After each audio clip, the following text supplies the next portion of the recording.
అయోధ్య రామ మందిరానికి సంబంధించి ఆధారాలు ఏమున్నాయో చూపించండి అని న్యాయస్థానం అడిగినప్పుడు, అదే మిగతా వాటికి సంబంధించి అయితే ఆధారాలు ఎక్కడి నుంచి వస్తాయి అని అడిగింది మొన్న మధ్యన న్యాయస్థానం, సంబాలకు సంబంధించి కానీ వాటికి.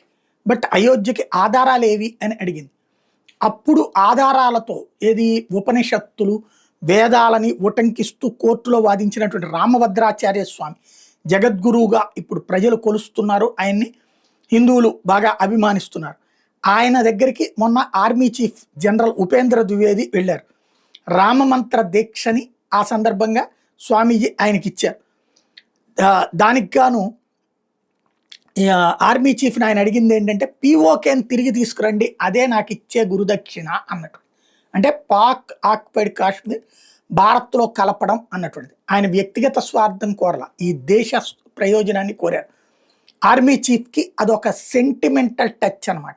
భవిష్యత్తులో ఎట్లాగూ రాజ్నాథ్ సింగ్ లాంటి వాళ్ళు స్టేట్మెంట్ ఇస్తున్నారు, మోడీ అమిత్ షా లాంటి వాళ్ళు ప్లాన్ చేస్తున్నారు కాబట్టి పీఓకే ఏమన్నా స్వాధీనం అవుతుందా చూడాలి.